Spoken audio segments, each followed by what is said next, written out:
ko na naman. Masawa na kayo sa mukha ako, no?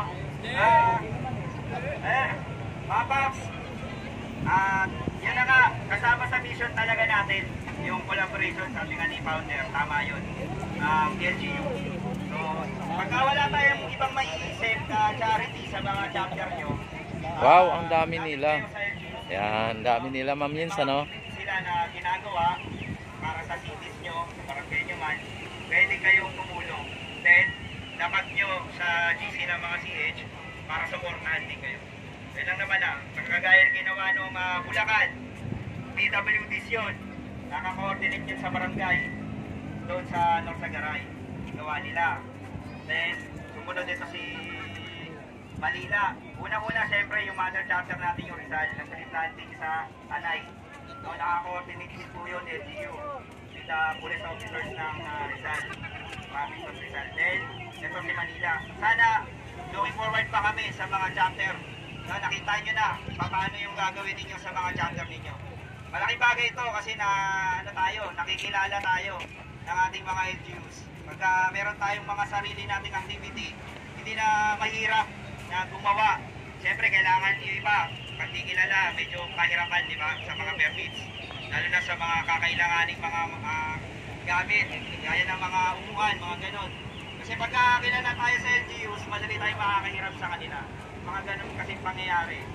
So, sana sa susunod, kami, nag-iisip na kami mga POTs, Founder, kung sino yung mga next na chapter na gagawa ng mga activities na involve ang LGUs.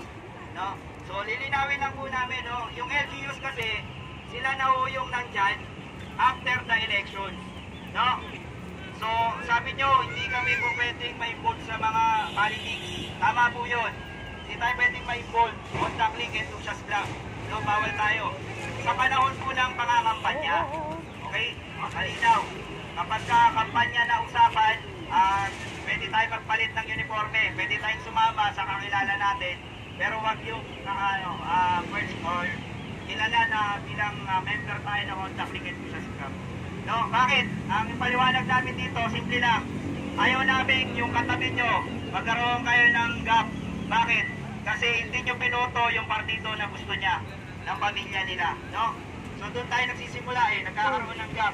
Alam niyo naman yun, nagkakagulo-gulo ang pamilya dahil sa butuhan. No? Dahil hindi dinala yung gusto nila, iba yung dinala. So iwasan natin yun. So yun lang po. After ng election, kagaya ngayon, mga nakaupo na sila, pwede na natin silang supportahan sa mga activity nila. So kasi wala na election, tapos na no? So yun po, maliwanag po yun proceed tayo sa upcoming activities po natin. This coming February 31, ano na po yun? Final na ba? 25? Next 20, diba? Tinesting ko lang kayo, sabihin gising pa kayo. So wala 29 talaga, very good. Ayun, kasi ongoing na yung merch ng Alive shirt natin, no? Ongoing na. Yun nga, nung nagkaroon kami ng meeting sa Laguna, kasama ng ating mga CH,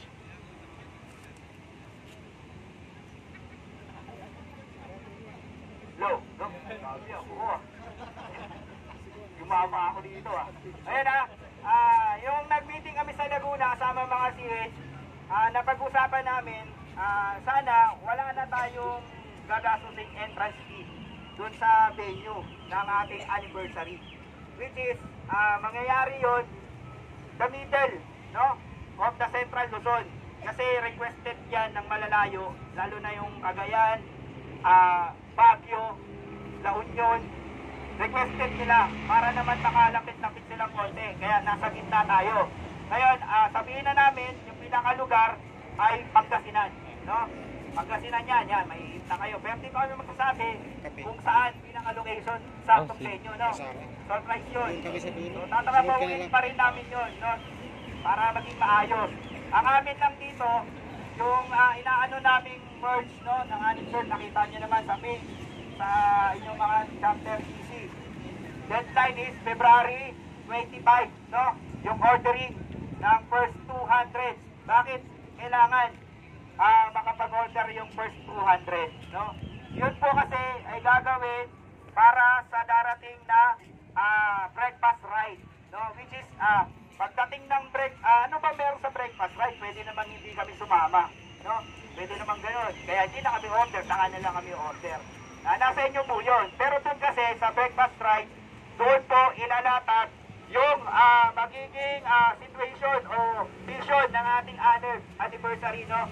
Then, meron ding, yun nga, free breakfast ang ating supplier, no?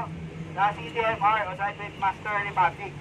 So, free breakfast po yun at nakapag-rides po tayo. Kahit na short ride lang, nakapag-banding tayo, ano po? Then, meron po silang iahanda doon, baka may parapon din sila. O, kung hindi naman po yun para sa atin. Then, yung presyo ng ating anime short, yun po ay pasok na doon ang ating entrance fee sa venue ng pinaka-anim natin sa June. Okay? So, wala na kayong problemahin doon sa entrance fee. Kasi kadalasan, kapag may mga anniversary tayo, o yung mga pinanggalingan nating mga grupo, nag-aambag pa tayo, entrance fee. Kung dalawa kayo, may OPR ka, mabigat, di ba? Gusto. Eto naman, may merch ka na, kasi minsan lang ang anniversary, isa beses, isang taon lang. Parang nag-birthday na tayong lahat, di ba? Bumili tayo ng bagong damit natin. Ganun po natin isipin yun, no? Huwag po natin isipin negative. So, lahat tayo, makikinabang doon. Marami ho ang ating benefits doon. Unang-una, entrance fee sa venue. Pangalawa po, may mga raffles po doon, no? Na tayo ang magbe-benefits din. Then, mayroon pong invitation sa mga sikat na vlogger, no? Then, meron din po tayong invitation for the helmets. Hopefully, makuha natin yung 20 pieces or more than 20 pieces na helmets, no? Okay? So, yun po yung mga benepisyo ng ordering natin ng anime shirt. So, at meron din po sana, hopefully, makuha natin yung lechon. May sponsor po tayo doon, no? So, kung di kami magkakamali, sana nga matuloy yun, 2 lechon yun, no? So, yun po ang, may motor din po kami. Pero yung camp pa lang, Honda camp. Wala pa yung motor mismo. Pero requested po yun, no? Sana ma-approve ng boss ng Honda, no? Sana meron tayong maipamigay din doon. Then, meron pong anip, di ba? April. Grand Charity po, April, ha? March po ang breakfast ride. March 17, no? Breakfast ride po yun. Ilalatag na lang po namin yung buong detalye sa mga GC ng chapter head. Ito pala eh.